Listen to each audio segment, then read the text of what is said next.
लोग कहते हैं कि फॉक्सवैगन और स्कोडा की जो कार्स हैं उनकी मेंटेनेंस काफ़ी ज़्यादा है। तो वो मेंटेनेंस कितना ज़्यादा है, आज इस वीडियो में हम बात करने वाले हैं। 1-2 साल में ऐसा कोई मेजर मेंटेनेंस की ज़रूरत नहीं पड़ती है और सर्विस कॉस्ट भी इतना ज़्यादा नहीं होता। तो इसलिए 1-2 साल में ये बताना काफ़ी मुश्किल है कि जो मेंटेनेंस कॉस्ट है वो कितना है। तो आज मेरे कार को ऑलमोस्ट 4.5 ईयर्स हो गए हैं और 4th सर्विस जो मैंने कंप्लीट किया अभी 6 मंथ्स पहले। तो आज इस वीडियो में मैं कंप्लीटली आपको बताऊंगा जो चारों सर्विस हुआ है आज तक, उसमें मेरा टोटल सर्विस कॉस्ट कितना पे किया हूँ, और जो 4th सर्विस एक मेजर सर्विस थी उसमें जो एनुअल सर्विस होता है जनरल सर्विस, उसके अलावा कई सारे पार्ट्स भी चेंज हुए हैं, उसके बारे में भी मैं आपको बताऊंगा। आज की ये जो वीडियो वो बाकी ओनरशिप वीडियो से थोड़ा डिफरेंट रहेगी। मैं जो कार ओन करता हूँ वो टाइगुन की GT 1.5 DSG वाली वेरिएंट है, लेकिन आपको पता ही होगा कि हम टाइगुन, वर्टस, कुसाक, ये सब जो मल्टीपल VAG कार्स की जो कम्युनिटी है वो भी मैनेज करते हैं।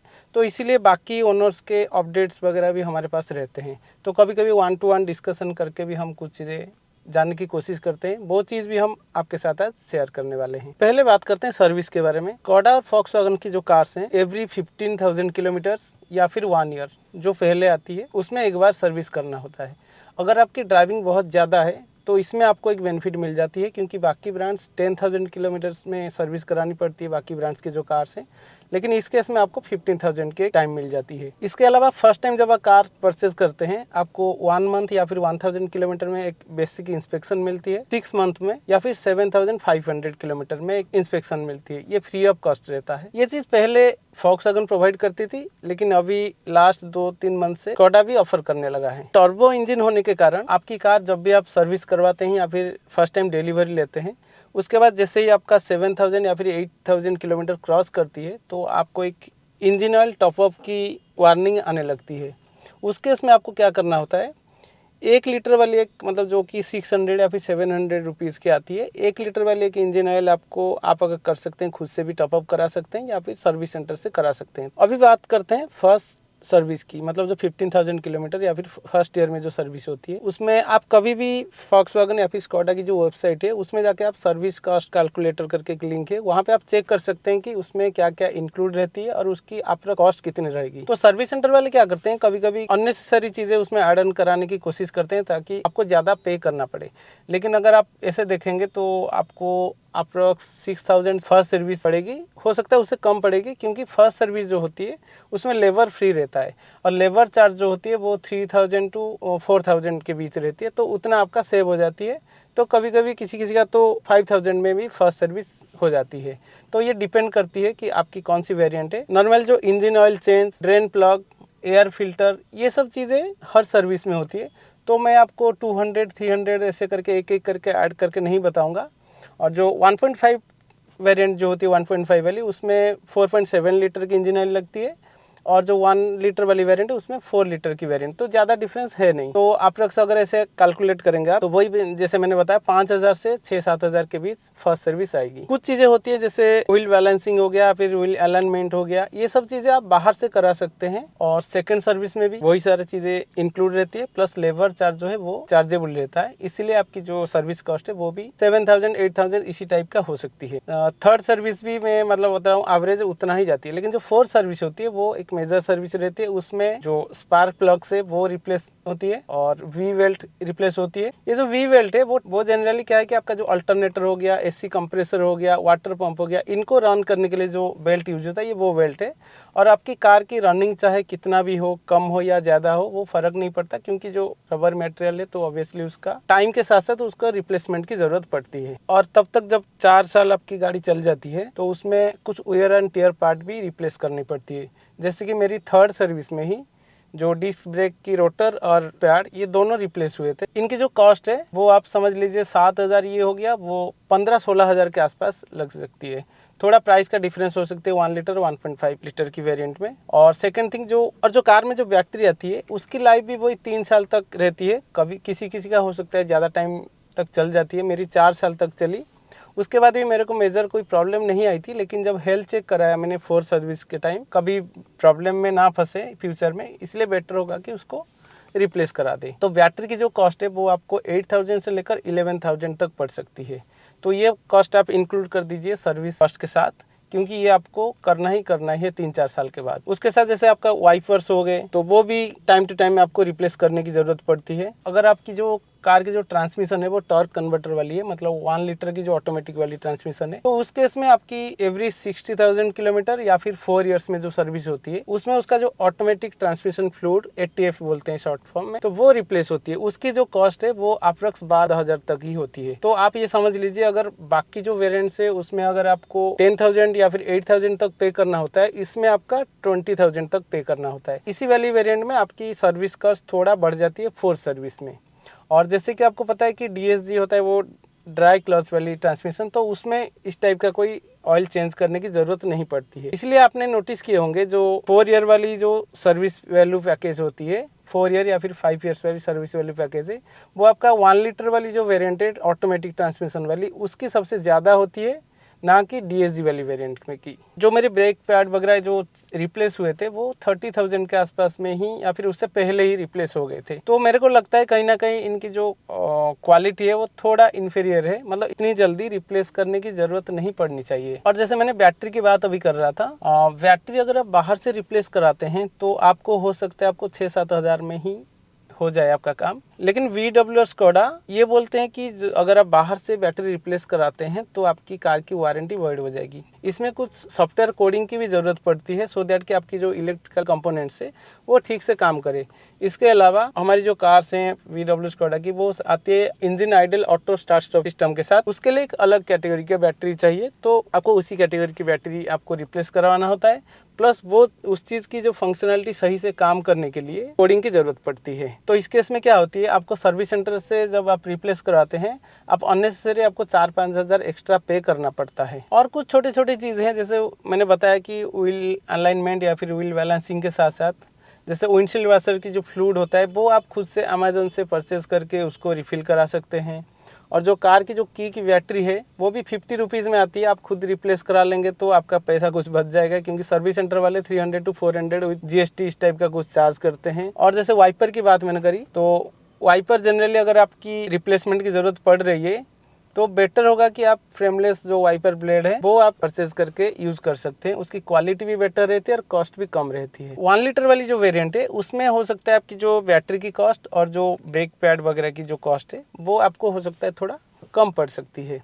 और जैसे जिस वेरिएंट में सनरूफ है नहीं, उसमें जो सनरूफ लुब्रिकेशन हो गया, इस टाइप का छोटे मोटे चीज़ें कुछ कम हो जाती है। तो इसलिए जितने वेरिएंट वाइज आप मतलब बेस वेरिएंट पे चले जाएंगे तो आपकी सर्विस कॉस्ट थोड़ा थोड़ा कम होती जाएगी। तो मैं अभी बताता हूँ कि मेरा जो अभी 4 साल तक जितने भी सर्विसिंग करवाया हमें, मेरा कितना मतलब मुझे आज तक पे करना पड़ा है। तो बेसिकली जब मैंने कार परचेज किया था, मैंने फर्स्ट सर्विस वाली जो वीडियो है उसमें भी मैंने बताया था, हमेशा मैं सजेस्ट करूंगा कि आपका रनिंग चाहे कम हो या ज़्यादा हो, क्योंकि ज़रूरी नहीं कि अगर आप पूरे साल कार को ड्राइव ही नहीं किए तो आपकी सर्विस की ज़रूरत नहीं, क्योंकि टाइम टू टाइम वो सब आपको इंजन ऑयल हो गया वो सब रिप्लेस करने की ज़रूरत पड़ती है। उस टाइम मैंने क्या किया था, 5 ईयर्स वाली जो सर्विस वैल्यू पैकेज उसको मैंने परचेज कर लिया था। उसके साथ साथ एक्सटेंडेड वारंटी जो 4+2 वाली होती है वो भी परचेज कर लिया था। तो 5 ईयर्स की जो सर्विस वैल्यू पैकेज होती है उसमें आपका जो 5 साल तक सर्विस तो कवर ही होती है। उसके साथ साथ आपकी जो बैटरी मैंने बताया और डिस्क ब्रेक और पैड ये दोनों भी उसमें इंक्लूड होता है। वाइपर भी इंक्लूड होता है। वाइपर की कॉस्ट वैसे इतना ज़्यादा नहीं है, तो आपको हो सकता है इनिशियली आपको लगेगा कि जो 5 ईयर्स वाली जो सर्विस वैल्यू पैकेज उसकी प्राइस काफ़ी ज़्यादा है, लेकिन आपको लॉन्ग टर्म में वो काफ़ी हेल्पफुल रहेगा। उस केस में क्या कर सकते हैं, आप जैसे ही सर्विस कराने के लिए जाते हैं सर्विस सेंटर, आप बिल्कुल उनको ये बोल सकते हैं कि जो जो मेरे सर्विस वैल्यू पैकेज में कवर है बस उतना ही आप करिए और बाहर से कुछ मत कराइए, क्योंकि वो उस केस में क्या हो ना, वो एड ऑन जो सर्विस वो देना चाहते हैं उससे आप बच जाएंगे, तो आपकी जो बिल है वो ऑलमोस्ट आपकी जीरो ही रहेगी। सो जैसे कि मैंने बताया जो टॉर्क कन्वर्टर वाली वेरिएंट है उसकी जो सर्विस कॉस्ट ज़्यादा रहता है, लेकिन लॉन्ग टर्म में उसकी रिलायबिलिटी काफ़ी बेटर है। तो लॉन्ग टर्म में क्या है ना, आपको बस 4 साल में एक बार पे करना होता है ATF के लिए एक्स्ट्रा, बाकी कोई उसमें प्रॉब्लम नहीं। लेकिन जो DSG वाली वेरिएंट है उसमें आपका सर्विस कॉस्ट उतना ही रहता है, मतलब वो आपको एक्स्ट्रा जो 10,000 आप पे करते हो ATF के लिए वो उसमें ज़रूरत नहीं है। लेकिन लॉन्ग टर्म में जो वेयर एंड टियर होती है क्लच की, उसमें फिर आपको हो सकता है 4 साल 5 साल या 6 साल के बाद, मतलब आप समझ लीजिए आपके यूसेज के ऊपर डिपेंड करता है। तो जब आपकी रिप्लेसमेंट की ज़रूरत पड़ेगी क्लच प्लेट की या फिर फ्लाई व्हील की, उस टाइम आपकी कॉस्ट जो है वो हो सकता है 1 लाख 1.5 लाख तक जा सकती है। और जो मेकाट्रॉनिक्स पार्ट है वो इलेक्ट्रॉनिक्स पार्ट है, तो उसका कोई गारंटी नहीं। वो हो सकता है जिस दिन आपने कार परचेज की अगले दिन ही उसमें प्रॉब्लम आ जाए, हो सकता है लाइफ टाइम प्रॉब्लम ही ना हो। तो ऐसा है कि DSG में आपको लॉन्ग टर्म में जब रिप्लेसमेंट की कॉस्ट आएगी वहाँ पे हो सकता है आपको थोड़ा कॉस्टलियर पड़ सकती है। और ऐसा भी नहीं है कि मतलब हमेशा आपको 1 लाख किलोमीटर के बाद ही आपकी क्लच की जो रिप्लेसमेंट की ज़रूरत पड़ जाएगी, क्योंकि कई सारे ओनर्स ऐसे हैं जो कि 1,10,000 किलोमीटर क्रॉस कर चुके हैं, उनकी बहुत परफेक्टली चल रही है कार। और हाँ, उनकी जो सिटी यूसेज हो सकता है कम हो, हाईवे ड्राइव ज़्यादा हो, तो वो डिपेंड करता है। DSG के अलावा अगर आप मैनुअल ट्रांसमिशन वाली वेरिएंट परचेस करते हैं, मैंने आपको जो उस कंपैरिजन वीडियो में भी बताया था, बहुत सारे लोगों का कंप्लेन ये रहता है कि उनको ना बहुत प्री मैच्योर क्लॉज की जो है ना वेयर एंड टियर हो रखा है। उन्होंने इवन कुछ लोगों ने तो 10,000 किलोमीटर ही ड्राइव नहीं किया, उनका क्लॉज प्लेट की रिप्लेसमेंट की ज़रूरत पड़ गई। और वो वेयर एंड टियर पार्ट है, इसलिए वो वारंटी में कवर नहीं होती। और सर्विस सेंटर वाले आपको मतलब ज्ञान देंगे कि आपकी ड्राइविंग स्टाइल ऐसा है तो इसलिए जल्दी इसका वेयर एंड टियर हो गई, तो उस केस में भी आप कुछ कर नहीं सकते, आपको वो पे करना पड़ता है। तो ये चीज़ मैनुअल ट्रांसमिशन वाली केस में एक प्रॉब्लम है। इनकी जब 2021 से पहले जो कार्स आती थी, वो पोलो रैपिड हो गया, उसमें क्या है ना कि सर्विस कॉस्ट ऑब्वियसली थोड़ा ज़्यादा रहता था। उसकी क्वालिटी भी जो लोकलाइजेशन नहीं हुई थी, तो इसलिए जो स्पेयर पार्ट की क्वालिटी भी बेटर थी, तो इसलिए कॉस्ट भी ज़्यादा थी। ये लोकलाइजेशन के वजह से कॉस्ट तो थोड़ा कम हो गया, उसके साथ साथ क्वालिटी भी वैसे ही घट गया। ब्रेक पैड हो गया, मैंने ऑलरेडी डिस्कस कर चुका हूँ। बहुत सारे चीज़ें ऐसे कि जो फ्रीक्वेंटली रिप्लेस करने की जरूरत पड़ जाती है। इनका जो मेजर इशू है वो है वारंटी। मतलब आप सर्विस सेंटर से आप कुछ भी पूछिए, वो आपको बोलेंगे कि कार की वारंटी वॉइड हो जाएगा अगर आप बाहर से कुछ भी करवाते हैं। इवन मैंने फर्स्ट टाइम जब मतलब कार परचेज करने का, तो फर्स्ट टाइम हॉर्न रिप्लेस करने के लिए गया था सर्विस सेंटर, तो उन्होंने मेरे को बोले थे कि इससे वारंटी वॉइड हो जाएगी, जबकि मैं बोल रहा था कि आप ही रिप्लेस करा दीजिए, मैं बाहर से नहीं करवा रहा हूँ। आप देखेंगे बाकी ब्रांड आप प्रोवाइड करती है कि मतलब कुछ पैकेज होता है आपके, तो वो वहीं पे आपको रेट्रोफिट करा के दे लेते हैं नया डिलीवरी लेते टाइम। लेकिन इस केस में क्या होता है, आपको वो बाहर से भी करवाने नहीं देंगे, और आप अगर बोलेंगे कि सर्विस सेंटर में ही करवा लीजिए, मैं तभी भी वो नहीं करके देंगे।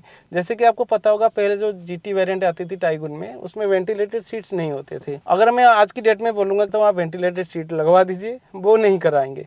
तो ये कि इनके मतलब काफ़ी लिमिटेशन है, तो जिसके लिए लोग थोड़ा हेजिटेट करते हैं VW स्कोडा की कार्स लेने के लिए, क्योंकि उनको वो फ्लेक्सिबिलिटी नहीं मिलती और हमेशा इनको वही वारंटी वाली रोना धोना। अब बात करते हैं इनका वारंटी एक्सपीरियंस कैसा रहता है।